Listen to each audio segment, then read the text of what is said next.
Hey guys, Infidel1258 here. Today I want to get into a conversation from a recent Splinterlands TV live event. And in this conversation, we're going to talk about validator nodes. We're going to talk about whether it makes sense to buy them today and the pros and cons of that. But also that means we need to talk about whether it makes sense to hold SPS and vouchers for a short while before purchasing a node. Because I think there's some interesting price action to discuss on SPS and maybe even vouchers in anticipation of roof watchers. So the conversations come together and we look at whether nodes make sense now or later and why. So stick around, stay tuned, like and subscribe. Yeah, so Dicko, good question, man. So you're going to buy a node, but you're thinking it might be better to hold SPS for the soccer game. I think that's interesting because there's two separate conversations. One, is it a good idea to buy a node? And that has tons of for and against, pros and cons. And then separately, is it going to be meaningful to hold on to SPS while the airdrop is happening for the new soccer game? And is the soccer game exciting? That's almost like a third separate topic. So it's a really difficult question to quickly answer, but we could spend a few minutes trying to bounce around on it and try and, I guess, give some insight. I guess what I think is when you say you're thinking about buying a node, and Tails is jumping in there, he says hold SPS for airdrop in the next 4 to 6 weeks and then buy a node in tranche 1. Yeah, I mean, that's kind of where my head goes initially, but because in one sense, it's like, why a node today? Like, is there some reason that you need to get it like now or this week? I kind of think SPS is going to be going up, and I haven't looked at this in a while, but I believe that when you purchase the SPS, when you purchase a node, it gives you need, I think, $1,000 worth of SPS or $1,500 worth of SPS, whatever it is. And so it's not X amount of SPS. So I think if SPS goes up, and I believe it's gonna, then that might be an improved opportunity in the coming days or weeks. Not to mention, yes, the airdrop, but it's like, just, I guess, why now for the node? Yes, nodes are great. I think long-term people who have them are going to be really glad they have them. And I have one. But yeah, I just think time sensitivity in terms of playing that right, it feels like the no-brainer would be to just hold off on that for just a little bit, just to hold on for a beat and wait for that to get closer at least. Maybe I wouldn't say, here's one more thought on that.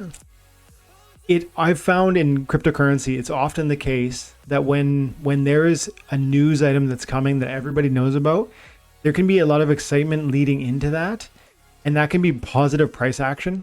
And so we know that this MLS, this soccer game is coming, and we know that there's going to be an airdrop relating to SPS holdings. And so that's a news item that should tell you, the investors of Splinterlands and SPS, that, hey, this is great. This is a positive thing for our price appreciation. But with those sort of news items that everyone knows about, I sometimes get a little bit skittish that it's not going to be everything we hope it's going to be, at least in the short term. So what I mean is, you maybe have heard the expression, buy the rumor, sell the news. And so it would kind of be like what I'm debating in my head, and what I encourage you to think through is if maybe you might hold off until we get closer to that airdrop, and then think to yourself, do I really, where's SPS at that moment? Is it 10 cents or something like that? That could be a significant improvement from where we're at right now, right? And so that might be a better moment. And you might say and reassess then and say, okay, it's at 10 cents. Do I think it's going to go to 15, or do I think it's going to go to 20? Or do I think it's going to go to 5 before the SPS MLS token drop? Because sometimes these news events that everyone knows and expects actually end up being the selling moment where everyone's like, that's the buying pressure into it. And then you want to play that last minute kind of exuberance, and you're waiting to see if it really goes wild. And then if it doesn't, you liquidate. And that's quite common in crypto, especially before big airdrops. I don't know if it's going to happen, but I would be like leaning towards waiting and pulling the trigger on the node closer to the airdrop, and possibly even after the airdrop, But I suspect once that airdrop happens, you'll see some people are holding SPS strictly for the airdrop, and they will sell, causing SPS to dip down. I'm still bullish on SPS. You guys saw the recent video. I love it. I'm more for me. But I think that would be a hiccup for SPS prices, I suspect. But then it's hard to predict because you have to weigh that against Rift Watchers and how that's following up, and the SPS entering into rank play. There's so many, it's so difficult to track what's going to happen here. I'm just kind of throwing things out there and just giving you the chance to think, to see what my mind is thinking about that comment. Good comment though, Dicko. Tails says initial airdrop might include NFTs. That's cool.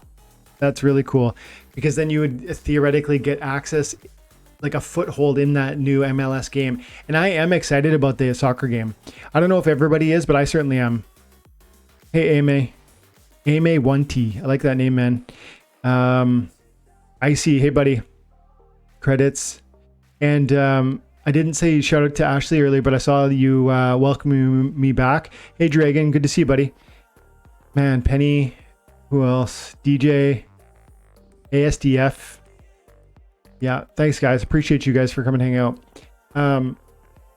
So the NFTs, if they include NFTs for having held SPS, that is even more interesting to me than the idea of getting some of their token. Their token would be a thing I'd want to have long term, because I really think I just am always looking to diversify and expand my cryptocurrency portfolio. And so if I could get free tokens by holding an asset that I already want, that is awesome. But it isn't my confidence that I have with Splinterlands doesn't necessarily just rubber stamp onto this new thing. In fact, I would say it doesn't rubber stamp onto this new thing. Now, does that mean I'm skeptical about the soccer game not working, or that it would maybe be a failure or something? No, it's just me saying I don't yet know where I land on that, except to say I have a general excitement about it, because it seems to me that this model, this system that we are enjoying, Splinterlands, and these games very much could translate into like an NFT based battle game of any kind, whether it's soccer or hockey or football or MLB or whatever the case may be. Just, I mean, my team could be, if this were a hockey team, I get my center, my two wings, I got my defense and my goalie, and you got the same thing. And you could put on your favorite, Chicago Blackhawks or Vancouver Canucks or whatever the case may be, right? And it seems like change the art, change the stats, change some of the interplay about how they get positioned and how their position matters within the context of the battle.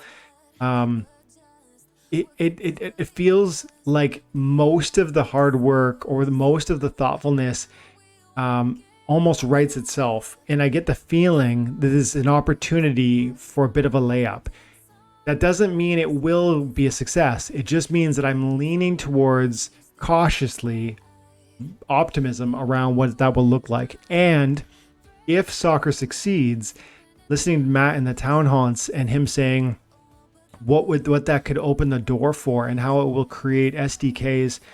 I forget what S stands for, but development kits that can proliferate the sort of style of game.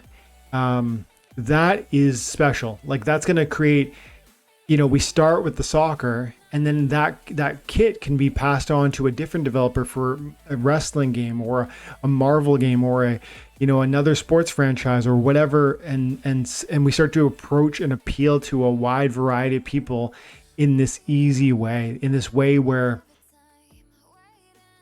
all of the hard work's done initially, and you heard Agrod and Yava talk about this, like all the hard work is done initially in the setup of the whole system, in the systematization, I think, of how to even do that. And once that's then done, I think it was Hardpoint that talked about this. He's like, once that hard work is done, that can be copy and paste across projects. And then somebody actually wrote in during the last town hall and was like, hey, how would I get involved? Like, I'm interested in developing, you know, who would I reach out to? And that there is somebody out there asking that question implies that this could potentially be really exciting to a community of developers across a range of video game topics. And I do think this could be cut and paste. Like, you could put your favorite wrestler in there and then, you know, have a tag team match of wrestlers. You could put, like, what couldn't you do in this sort of format? You know, I could with simple variations on this format, I could imagine a wide range of cool gaming experiences with NFTs across the board. And that makes me excited. So you might say, well, then you want that token, Dwayne. Why mess around? You know, save your SPS till the airdrop and then sell. Okay. But like I always say, sometimes you got to think through, you got to really weigh the pros and cons of both sides of that decision before you make a call, in my opinion.